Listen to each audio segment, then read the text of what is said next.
it's like I can't type, I can't write. They think I'm Mr. Electricity the way that hands be generating electric current.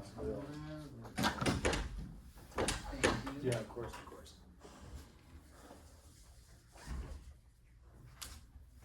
Yeah. Are they still recording? No idea. No? Okay. Scrap that. Well, let's just get started because I don't want to. Yeah. Whenever y'all are ready. Hey, is that ready? We said what time do we guess, but I'm ready. Yeah, I'm ready to go. Alright, I'm Arnav Mitra. I'm the first speaker. Government side and Ridge. Right? Is everyone ready? Yep. Then my time will begin on my first word. Ridge supports the motion that the European Union should have no sanctions on Syria. Just at the top of the case, we should weigh this on a utilitarian basis, saying that which side provides the most net benefits, because this is like a topic referring to the EU and its actions, and so it's more along the lines of a policy. Now, let's define what the actual sanctions on Syria look like. We'd say that as of like 2020, the EU imposed like a bunch of sanctions on like Syrian banking, on Syrian energy infrastructure, etc., and different Syrian companies and trade in order to basically like check back against the Assad regime. However, we see that like in recent times they put some like restricted exemptions to some of these sanctions. For example, 2 or 3 banks in Syria are allowed to trade with the EU, and also like a couple energy companies have also had sanctions against them lifted, but not all. So we'd say that like we don't necessarily need a full plan text because it's not like a policy round, but the plan would just be to like lift all these sanctions from an unrestricted trade. So like no exemptions, just no sanctions to begin with. With that, our first argument is going to be the economy.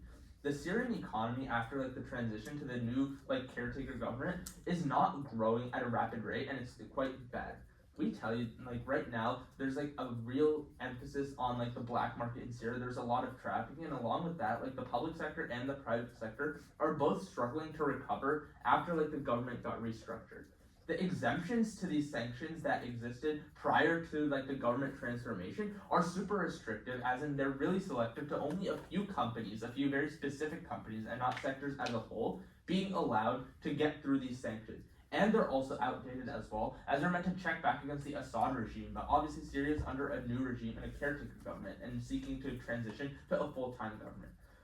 We tell you that by removing all of the EU sanctions, you're going to remove the restrictions that exist to growth. For example, if you're not allowing every company to operate to the fullest of its abilities by interacting with like European companies or getting like assistance from from Europe as in the form of assistance, that would stifle innovation. But by getting rid of these restrictions, you allow for like new companies and existing companies to further kind of grow themselves. And what that does is that invites far more investment into these companies, because it looks like these companies have actual prospects for making money because they're not restricted or hamstrung by the European Union. That would mean that investors have more confidence in investing in these companies because of the fact that they lack sanctions from Europe, which means that they have more room to grow. Furthermore, you're going to establish trade by removing these sanctions on all these companies, because that opens up the entire industry in Syria to trade, which means that these industries become far more competitive. And that means that investors have less fear of retaliation from the European Union as well. Obviously, if the EU doesn't have sanctions, then investors don't fear the European Union getting mad at them for investing in Syrian companies. The third link here is the fact that banking in Syria would open up. We tell you that right now banking is super restricted in Syria, which stifles small business innovation and even the government, for example. However, by opening up banking, by removing the sanctions that exist on already existing Syrian banking infrastructure, that would mean that more people are able to keep their small businesses alive, which grows the economy in Syria. And along with that opens up more money for the government to operate. We say the impacts here are multiple. The first is that by growing the Syrian economy, you have the ability to actually establish the full government. Syria is in kind of a caretaker state right now, and they can't establish a full government because the government lacks enough money to kind of have a day one operating plan. Therefore, when you remove these sanctions, you can grow the economy to the extent where the actual government can be established and be sustainable without immediately falling apart.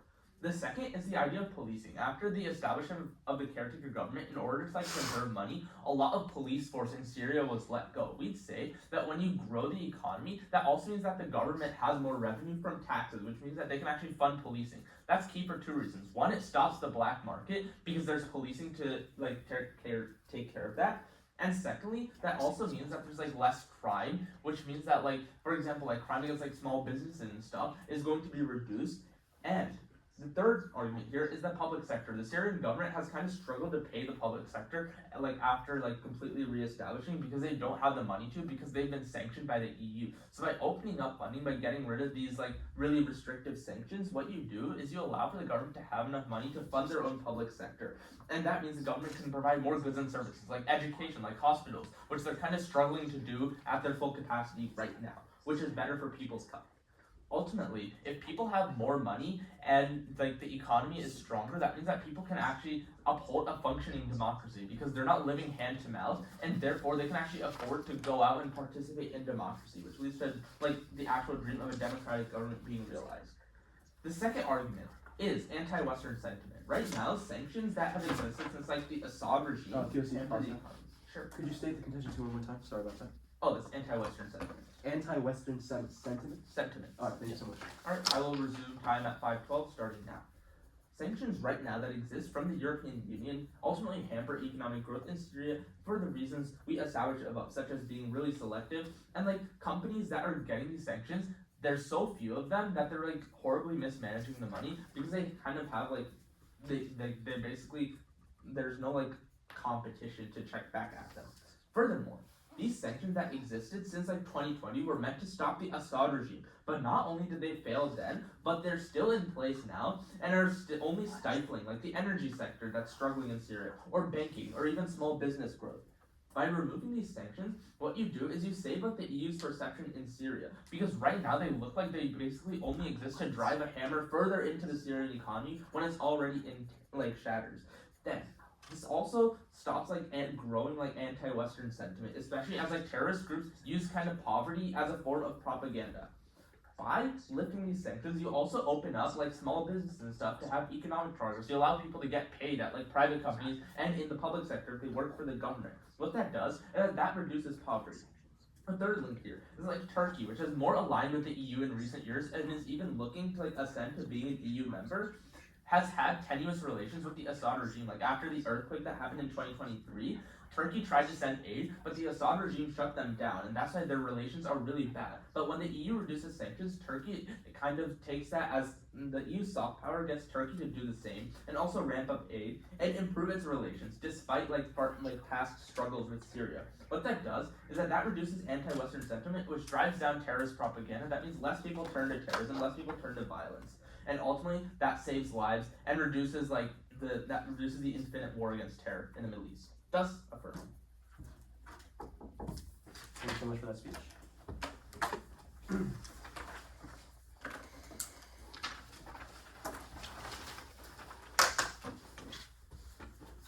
Alright. Hello judges, my name is Hanshin Lee. Just as an off-time roadmap, I'll be delivering the first speech for the negative side today.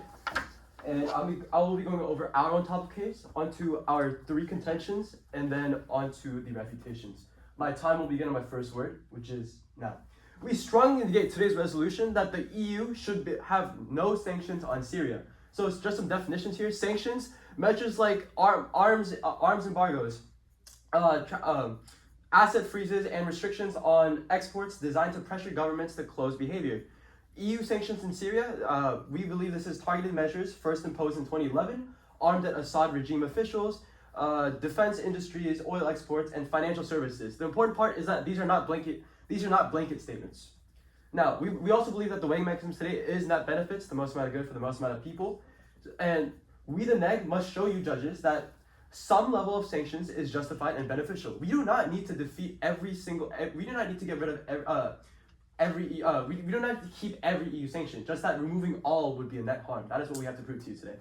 And we actually have a counter plan for today, which is humanitarian sanctions removal with retained sanctions on Syrian government.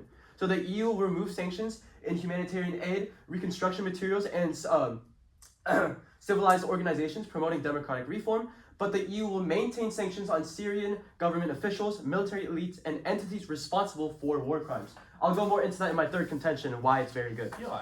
I'll try to take it in. I have a lot to get through. Sorry about that. So my first contention is on the interim government is unstable and lacks legitimacy, making sanctions necessary. So basically, the affirmative have framed this new government, the new interim government, as a caretaker government. But let me explain to you the harms of this government right now. So after Assad's removal, Syria faces a power vacuum filled by competing factions with no clear leader or a cohesive government. So the interim government has therefore been formed, but it's been divided between military factions, local militias, and foreign-based forces, none of which have full control or legitimacy. In 2019, Syrian opposition forces failed to agree on a transitional government, leading to instability and fragmentation. Many areas are controlled by Syrian democrats, while others remain under militant factions. And a 2022 study by the UN shows that the Syria's interim government has no real representation or infrastructure to implement reforms. Let me say, there's no point of orders in constructors. Sure. Yeah, that's fine. I'll continue. So let me state that again. 2022 report by the UN shows that Syria's interim government has no real representation or infrastructure to implement reforms. So let me go into my second contention on sanctions prevent regional powers from exploiting Syria's political vacuum. So take some historical precedents here. After the events of Gaddafi in Libya, militias and fragmented forces took control of many parts of Libya, of the country. So basically, this power vacuum that was created led to countries such as UAE and Russia seeking influence and trying to exploit them. This is exactly what's happening in Syria in today's world. So similarly in Syria, the interim government basically and militia factions offer growth for Russian and Iranian exploitation. So Russia already gained a lot of political and military leverage in Syria, including the military bases. So with this weak interim government that we have in Syria right now, which has again no real legitimacy, no full control or legitimacy, it's a perfect opportunity for countries like Russia to take full advantage of this. And a simple impact is that with Syria's already weak government, many countries can exploit Syria. So I just want to go into why our counterplan today is the best plan. So again, we've shown you that the counterplan is about keeping the removing the humanitarian sections while retaining sanctions on the Syrian government. So I'll go more into that. So basically, the EU has already started making efforts to ease sanctions on humanitarian aid, recognizing the need for aid to reach better economic status and more in Syria. So yes, we agree with the affirmative on this side that economy is in a bad state. That is why we're doing the exact same thing here, removing sanctions for on the humanitarian side of things. But what we're doing differently is that we're retaining the sanctions on these government officials, on specific key individuals that have committed war crimes. So basically, while the EU has started creating restrictions and started taking away the humanitarian aid sanctions, it's very important to maintain sanctions on key individuals and military elites responsible for this violence. So take a look at the U.S. Magnitsky Act, which basically sanctions individuals implicated in corruption and human rights violations in Syria. And EU sanctions of Syrian officials are very crucial in curbing the regime's military atrocities, basically. So I think this is a very clear-cut plan here. While we gain all the benefits that the affirmative also has, we're still holding these Syrian officials or certain individuals that commit war crimes accountable. That's the whole point of our plan today. Now, oh sure, go ahead. There's this power vacuum where you can't decide who's in control. What are you sanctioning here? Like the air that might be a Syrian official, like the molecules? There are already sanctions in place. All we're saying is that we will keep them. We're not going to remove them. So that is all we're saying here today. We're not creating new sanctions. We're just keeping those that are in place already, holding these individuals accountable, like the U.S. Magnitsky Act that we've already shown you, which is proven to work, obviously. And onto the refutations. Their entire point of first contention, is on the economy, how the Syria's new government is hurting the economy. Syria's economy is struggling in terms of like private sectors, and sanctions aren't letting companies run freely and letting them maximize growth and profit. We agree with this point. That is exactly why we're also removing these sanctions. It's just that we're not removing the sanctions again on those who commit war crimes or needs to be held accountable. So all of these advantages falls under us as well, and their entire their second contention on anti-Western sentiments also similarly would fall under us because of the counterplan we have in place. The whole point is that, judges, is that yes, we remove humanitarian and economic sanctions, but we keep the sanctions, we keep certain sanctions in certain individuals and government figures. So going more into that, so on the continued human rights abuses and sectarian violence, there's massacres and revenge attacks on the Alawites right now from this government, the new government, not even Assad, the new interim government. So there's being human rights violations caused by this government today. So that is why we still need to have some kind of sanction, some kind of thing that's keeping these individuals in check. Because removing them, all it does is make the situation worse. That is what it's doing. Removing every sanction is creating more leeway, more freedom for these war crimes to continue occurring. And again, so just going over all my points one more time, we've shown you that we, the negation, all we have to show you today is that some level of sanctions is justified and beneficial. We don't have to show you that all of them are justified, just that some of them are, because that's what counterplan is today.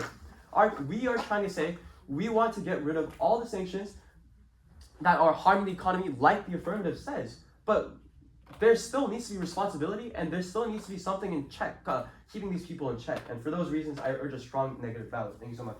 Okay, thank you. For the order of the speech, it's going to be going with definitions, the government case, and the opposition case. I'm so sorry, real quick. Can you, what are you doing on your phone? Oh, it's my parents. Okay. Yeah, I'll stop that. Yeah, thank you. Yeah, man, don't Yeah. leave my phone player. Yeah, like, just for timing only. Thank you. Yeah. Cool. Can you repeat your order? Sorry. Yeah, so I'm going to be going with definitions, government case, then opposition case. Cool. Is everyone ready? We Yes. sign first. Yeah. Thank you. Time starts on my first word. Let's start with the definitions. First of all, they try to give you this definition that they only need to solve for some sanctions. However, what we're saying is that this is still going to be bad because right now, as my partner has already given you, the EU has lifted some of its sanctions, which means only some of the sanctions are still remaining on Syria. But still, we can see in the status quo, Syria's economy is still bad, only with some sanctions on Syria, which means even though they're advocating for only some sanctions, that can't solve for the Syrian economy, that can't solve for this anti-Western sentiment. And we're going to see this later through our case. Let's start with our first contention. This talks about the Syrian economy. Right now, the economy in Syria is really bad because of all these sanctions. These sanctions are depriving Syria of having a thriving economy, and it's keeping Syria's economy low, and it's also keeping out investment from Syria. This leads to more black market crimes in Syria because the people in Syria, they can't get profit from their actual economy. They turn to things such as terrorism and the black market, such as kidnapping, which is going to be really bad. That's happening in the status quo with some sanctions on Syria. Now, the link is that we solve for this because once we remove these sanctions, we allow for the Syrian economy to actually develop and to grow. These sanctions are keeping Syria's economy down, and we can actually solve for this by removing these sanctions. The second link is that companies will be able to invest in Syria. Right now, companies don't want to invest in Syria because they're afraid that the EU is going to retaliate against them because these countries are sanctioning Syria. However, if the EU gets rid of all the sanctions on Syria, companies will be more confident in investing in Syria, which allows for Syria's economy to grow. The third link was talking about banks, how we can actually grow banks in Syria once we get rid of these sanctions, once we get rid of these exemptions on these sanctions. The impact is this leads to a better economy for Syria, which also leads to a better government, better regulations that can occur in Syria, such as with its police forces, and allows for less of a black market in Syria, which is able to solve for a lot of these issues that are occurring in Syria. Now, let's look at the responses. They make two responses against the entire affirmative case. First of all, they say that they can solve because they're still removing sanctions. However, what we said is that you're still keeping some sanctions. In the status quo, we have some sanctions on Syria, and that's still meaning that its economy can't thrive. We need to get rid of all sanctions so companies will be more confident in investing in Syria, so the banking industry in Syria can grow, so the economy in Syria can grow. You can't just have some sanctions, you have to get rid of all of the sanctions on Syria from the EU. Then they also try to say, well, you do do need some sanctions because there's violence against the Alawites in Syria. However, the point that they make is happening in the status quo with sanctions occurring, which means sanctions can't solve for this violence. If the violence is occurring in the status quo with these sanctions, that means these sanctions can't actually solve for this violence. Their point is completely non-unique, and these are the only two responses they make against the entire affirmative case. Make sure you hold up the bar for all the new responses that they try to make against this, the entire affirmative case, because they're going to have 12 minutes to respond. 12 minutes to respond to this, and then we would only have 5 minutes to defend our own case. So hold the bar up really high for new responses that they try to make against our case. Now let's extend our second intention, which talks about anti-Western sentiment. The uniqueness is that right now, there's like these sanctions, the Syrian government and the Syrian people see these sanctions as oppressing Syria. It's seen as the West trying to interfere in the Middle East, interfere in Syria, and trying to sanction them. This leads to anti-Western sentiment, which is leading to a lot of the issues, such as the terrorism that occurs in Syria. That's why the HTS is the current Syrian government is regarded as a terrorist group. However, we can solve for this because once we get rid of these sanctions on Syria, we get rid of the sense that the West is always oppressing Syria, always getting involved in Syria, always ruining the Middle East, and that's going to lead to it's going to lead to less anti-Western sentiment. When you think about why terrorism is growing a lot in this region, it's first of all because of poverty, and second of all, it's because the Syrian government and like Syria is like seeing the West as oppressing them. However, if we get rid of the fuel for the flame, then we can actually calm down the flame. We can calm down this terrorism, and that's the key link. And also remember our Turkey link. Turkey wants to help in Syria, but they're very like trying to be aligned with the with the EU. So if the EU decreases its sanctions, then Turkey will be more willing to actually support Syria, which means it's going to be more willing to help the Syrian economy. It's going to be more willing to actually help Syria and to spread its ideals or its less anti-Western ideals to Syria, which would decrease the anti-Western sentiment. The impact of this contention is that we decrease terrorism and decrease the violence, which is not just going to help Syria, it's going to help the entire world. They make zero responses against this contention. Again, hold the line up high for the new responses that they try to make during their op block. Now, let's go on to the negative case. Let's start on their only thing which they give is that's the counterclaim. First of all, this counterclaim does not really compete that much. The net benefit, all their net benefit is saying that we're going to keep some sanctions. However, I'm going to take out this net benefit, which means that we can perm this counterclaim. This counterclaim is completely, it doesn't even compete, which means that we can get rid of the sanctions and also decrease the humanitarian aid, which means that the counterclaim doesn't even compete. Now let's go into the specifics on this counterclaim. They try to say that government reform is allowed, but the government is not like allowed to be its own government. However, this is completely contradictory. They're saying that we should help their government. We should like help this country thrive. But they're also saying we're not going to actually give them power. We're not going to recognize this. We're not allowing them, so we're not allowing their government to actually thrive, which means they're contradicting themselves. Then they also try to say that Syria is divided, and they give evidence from 2022. However, this evidence is from 2022. The Assad regime fell in 2024. Their evidence is completely outdated, which means this point doesn't even stand. Then they also try to say that there's going to be a power vacuum, but in Syria there is the HTS government, so it's not a complete power vacuum. Then they also try to say Russia's going to get involved, and it's going to make the whole situation much worse. However, if you're going to get rid of the sanctions, accept the sanctions that are on its military aid, that means Syria can't defend itself from Russia. If Russia wants to get involved in the region and use its military power in the region, it can do it. Syria can defend itself. So if anything, you're making it easier to exploit Syria. They keep talking about how we have to make sure Russia can't exploit Syria. We can make sure Iran can't exploit Syria. If anything, if you're getting rid of all this, if you're like not allowing them to actually have defenses, if you're not allowing them to have a military, they can defend themselves against Russia and Iran, which means it's easier to exploit Syria.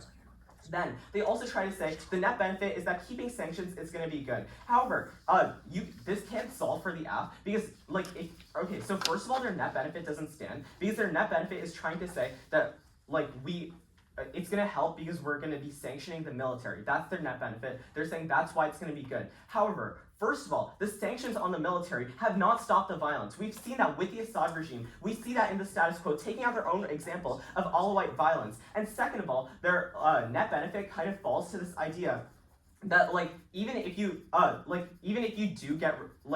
do keep these sanctions on the military, then it just makes it easier for Russia and Iran to exploit Syria, which means that their net benefit completely falls, which means this counterplan doesn't compete. Then they also try to say that keeping sanctions is good and it's going to help, and keeping it on the military elite is going to be helpful, and they say that this way they can solve for the app. However, they can't solve for the app because they're keeping some sanctions in place. In the status quo, we have some sanctions in place. They argue that they're keeping the sanctions that we have in place except for humanitarian aid. You can't solve for this humanitarian aid if the entire government is still going to be suffering, if the entire government is not going to be able to actually benefit because it's going to be in the gutters, it's not actually going to be benefiting, and because the economy needs to be strong. The economy is not going to be strong if you still have sanctions against this country, which means they can't solve for the affirmative. This counterplan completely falls. And also, make sure you really hold the line high on new responses they try to make in the op block.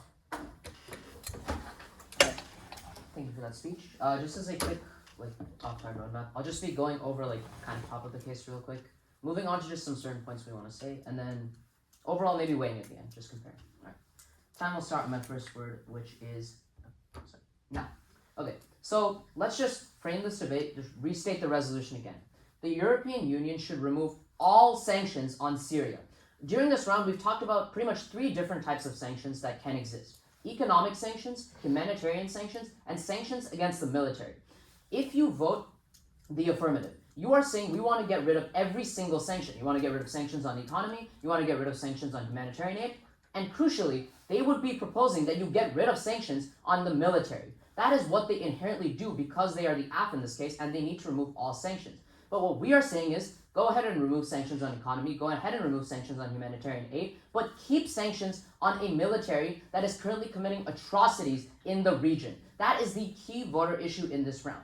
Who can give the most net benefits? In this round, because we are the negation, we are saying you don't remove all sanctions, only keep the sanctions on a military and a government that is currently committing atrocities, not on the economy and not for the people of Syria in humanitarian aid. So I'll try and get to it at the end. I have a lot to get through. So now let's just move on to just key points that they bring up and we bring up, and then what we say in response to this.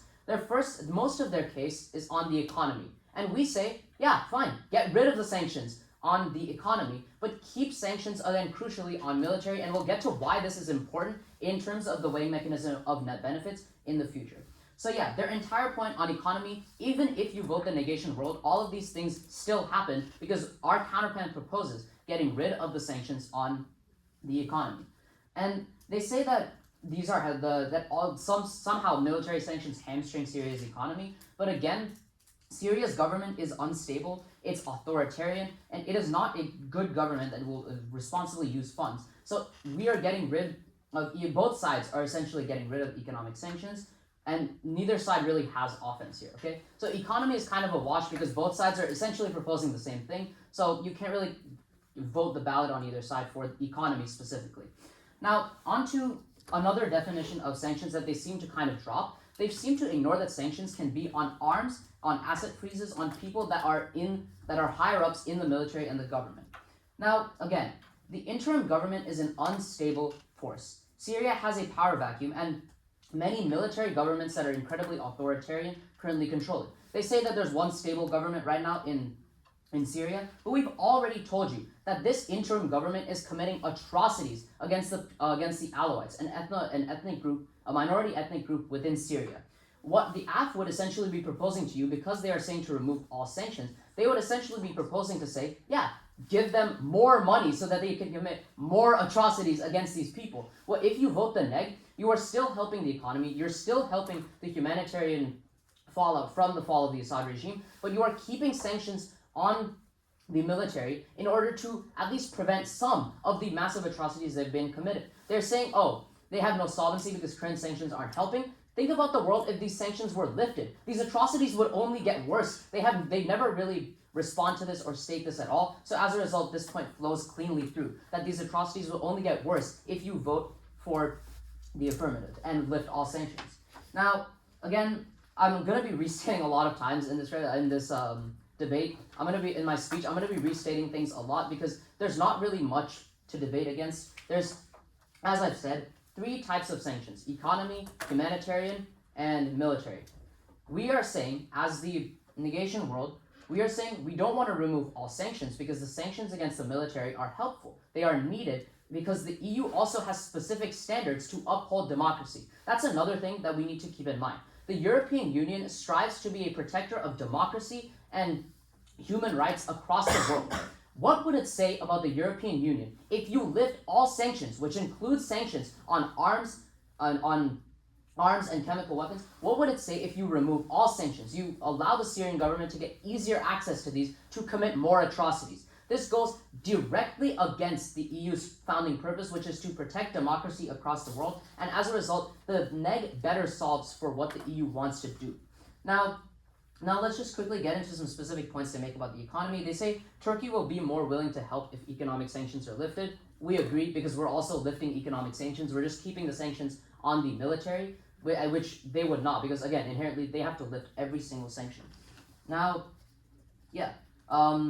I've been restating myself a lot during this debate, but I feel like it's important to point out that the Syrian interim government that is currently in charge, the biggest government even in this power vacuum of Syria that currently controls a decent portion of it, is not a government that we should be saying, you know what, here's access, here's tools to. It's not a government that we should be, unless it's for the good of the people of Syria, we should not just be giving blank checks to these governments, especially in the military. Yeah, sure, I'll take it. Yeah, can you tell me who exactly the current Syrian interim government You guys is? mentioned a current Syrian interim government. You guys specifically said, I think in your second speech, that there is a interim government. I think it was ASM. Was it ASM? I'm forgetting the abbreviation, but okay, yeah. So, sorry about that.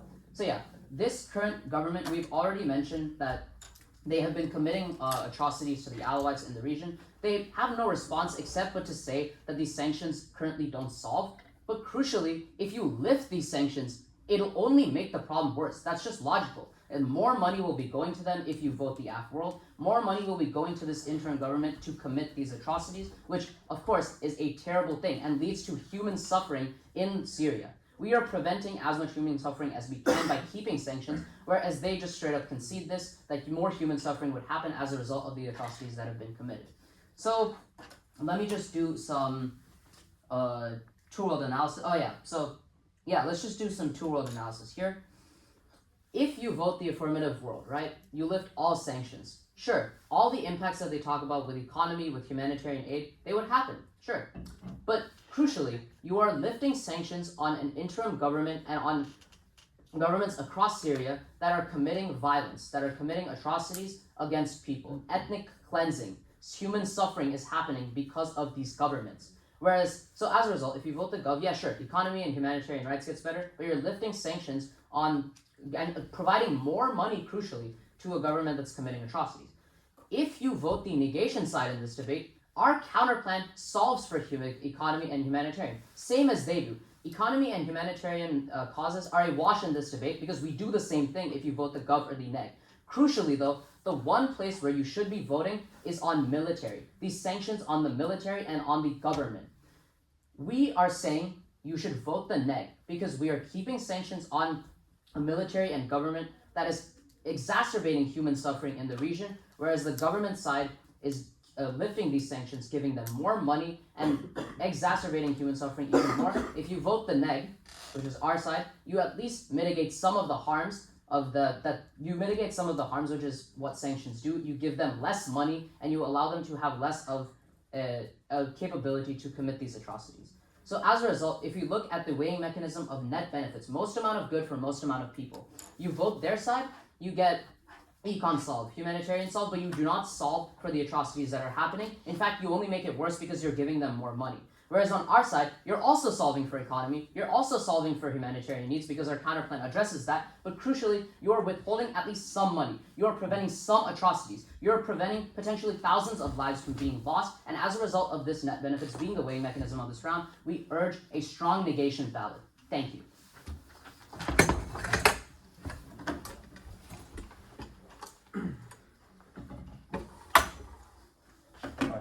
Hello judges, my name is Hanjun Lee. Just as an off-time roadmap, I'll be delivering the final speech for the opposition today. I just want to go over some key points of clash, restating some of our top of case, and explaining exactly why the negative should win today's debate. My time will begin on my first word, which is no. So, the affirmative's main argument today is very similar to ours. So their plan of removing all sanctions, while our plan of only removing the economic and humanitarian are similar. Yet they claim to you guys that because we still have sanctions left at the end of the day on the military, they should win today's debate because of reasons such as because we don't lift military sanctions, Syria can't defend themselves from the contentions we gave you guys in our first contention of Russia trying to take influence, right? Just like how in the historical proceedings of Libya. But again, this is pretty self-explanatory. We've already given you the responses to this.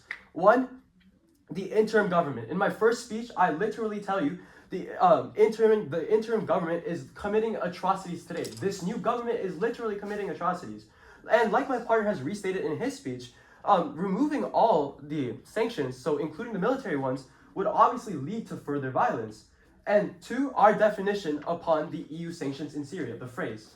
So I defined in my first speech the phrase EU sanctions in Syria, which went dropped, by the way. I stated these are targeted measures aimed at Assad regime officials, offensive industries, oil exports, and military financial services. They are not, and then I said they are not blanket statements. They're not. These sanctions are not blanket statements, which the affirmative has been treating like they were this entire time. Again, these military sanctions are for certain key individuals, figures, or key like certain parts of the military. It is not the entire. It is not everything. It's not a blanket statement like we've stated.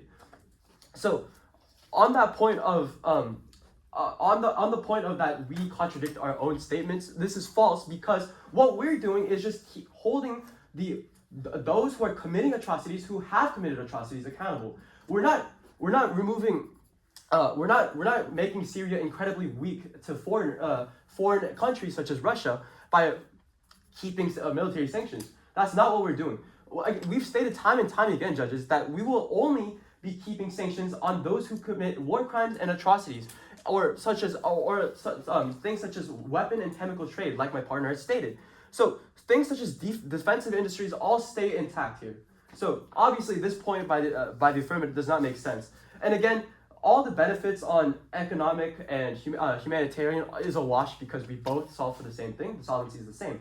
The only difference is that they are stating keeping the military sanctions would lead to a worse Syria than keeping some of them. But again, I tell you that this is a misconception from the affirmative from the very first speech, where we literally say we're not doing this is not a blanket statement. These are specifically targeted measures that have actually been imposed since 2011. So, again, just to restate, we're looking at we're looking at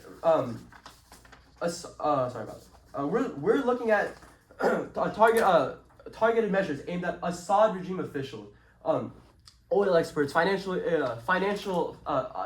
financial services, offensive industries, all of that. That is what we're looking at. So, in the end, the weighing mechanism, the most amount of good for the most amount of people, is very clear here. We do what's best for Syria, while keeping those accountable, those who did bad accountable, and keeping the current government that's literally committing atrocities at bay, while keeping them to responsible at some point, certainly much more than the affirmative is. We still have the same benefits. That is what we are trying to say to you guys today, and that is why I urge a strong negative ballot. Thank you so much.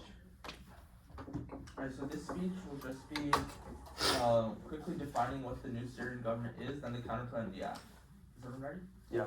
Alright, then I'll begin on my first word. I think something that's really glaring in this round is that our opponents don't actually know what the Syrian government is. When we asked them in a POI, they kind of didn't really have a response. And the group they came up with was not the actual group that is the Syrian government. So the current Syrian government, in 2024, transitioned from Assad, who fled to Dubai, and is now HTS. And what's really key about that is that who's committing these war crimes? They tell you that war crimes are being committed, but who? If they don't even know who the new government is, who are they pointing at when they say that war crimes are being committed against the Alawites? But then, let's go to the actual counterplan itself, because this is really important. They lose us in 6 different ways, but first I have to mention what their counterplan actually says. First, in the first piece, they tell you that they're going to keep sanctions against the government. Next, they tell you it's going to be against the military. Next, they tell you they're going to stop war criminals with their sanctions. Fourth, they tell you they're going to sanction chemical weapons. And in that same speech, the last speech, they tell you that Assad regime criminals are going to have sanctions against them. Let me give you a quick reality check, which is that the Assad regime fell in 2024, and also their evidence about war crimes is from 2022. The war crimes they say that are being committed is from 2022, which is predating the actual interim government itself. Dude, is that something? No. Okay, yeah. So like their counterplan itself is really shady, but then they also drop like all 6 of the responses that Aryav explicitly said against the counterplan. The first is that sanctions are already partly in place, even against this government. And yet, if these war crimes are being committed as they say they are, then why haven't they gone away if these sanctions still exist? Secondly, they also concede the fact that they themselves in their first speech said that like they're gonna allow for like things that allow like humanitarian and government reform, but keep sanctions against the government itself. How is that going to work? How do you actually form a functional government out of that? They don't have a response. Third, their evidence about 2022 war crimes literally predates Assad's actual fall, the fall of the actual Syrian regime. That's bad. Fourth, they don't know what the actual Syrian government is. This power vacuum is filled by the new HTS government. Fifth is the fact that they tell you that like there's a power vacuum, like actors like Russia and Iran looking to impinge on Syria. But then they also concede what the term that Aryav gives you, which is that if you're going to keep sanctions against the military, how are they going to defend against Russia if they're exploiting Syria? And sixth, they also concede the fact that like obviously we still have some sanctions, Syria is exempt from some sanctions, yet you see violence against like Alawites, as they say. That means that the counterplan is completely uncompetitive. Now, let's move on to the government side case where they absolutely lose every argument. First, they try to first, on our argument on the economy, we tell you that the economy is really bad right now because of the fact that like the public and the private sector can't grow, but we tell you that by removing sanctions, what you do is you open up banking. You open up all these industries to trade with the EU, and also you allow a banking for the government to establish itself. That's really key. That goes conceded from the first speech, which is the fact that when the government can provide more services to its people, that uniquely actually grows the economy and establishes the economy. They also concede the link that like if you have a functional economy, then people can participate in a democracy because they're not going to like die if they don't work for one day because they don't have money to feed their families. What that means that the only way you can establish a government that can provide services to its citizens and also have a functional economy that it can regulate through tax revenue is through the affirmative rule. That's uniquely key. You need to get rid of all sanctions so that you can open up all sorts of banking and all sorts of investment. Now, the only responses we get there are really messy. First is that there's a really bad government right now, and so we need to keep sanctions against the government that's committing atrocities. Mind you that they don't know what this government actually is, and also their evidence about atrocities is 2 years before this actual interim government came into place. So if anything, their arguments just simply don't exist. Secondly, they tell you that there's violence against the Alawites as an argument against this case. We tell you that if anything, hold that against them because of the fact that if there's violence against the Alawites, when some sanctions from the EU still exist, then what exactly is keeping these sanctions in the future going to do? If anything, turn this. If you establish a real government in Syria, and rather than the interim government that's in place right now, then obviously you have a government that's actually legitimate and can be held accountable for violence if it's happening at all. Then they tell you that the atrocities are going to get worse and EU legitimacy is going to go down if they get rid of all sanctions against the Syrian government. Gotta check this argument. If the government actually grows and the economy grows and you can establish a real government by getting rid of all the sanctions and open up banking to the government so that it can put itself on its 2 feet, then wouldn't that make the EU look good? That doesn't make any sense. Our link here is that by opening up banking specifically to the current caretaker government, what you can do is help it get on its feet, provide services to its citizens. If anything, turn that. That makes the EU look even better. Now, the other argument they completely concede, and this is the place where you are voting in this round, is the anti-Western sentiment argument. We tell you that these sanctions look bad to the Syrian people. It looks like Syria is being oppressed by the EU. These sanctions are meant to go into place in 2011 against the Assad regime. The Assad regime hasn't existed for half a year, yet these sanctions are still in place. That drives people into poverty. The Syrian government, the Syrian economy is struggling to grow. Along with that, there's anti-Western sentiment which drives people to terrorism. If anything, if you lift sanctions, at least progress happens and anti-Western sentiment decreases, terrorism decreases. That saves hundreds of thousands of lives as a guarantee. You don't get any responses to this. That's the biggest place you're voting in this round. Vote Gov. Thank you so much. Good debate, guys. Good debate. Good debate.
closing that door.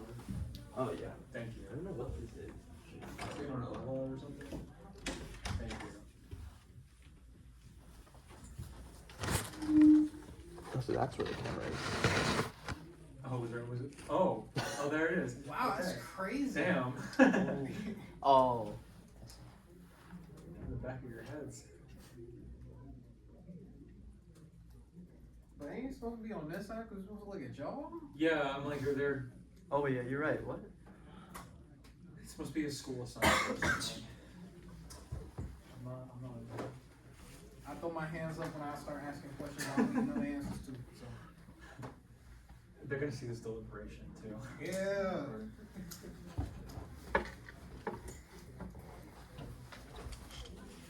Hopefully she got space on her phone. Interesting.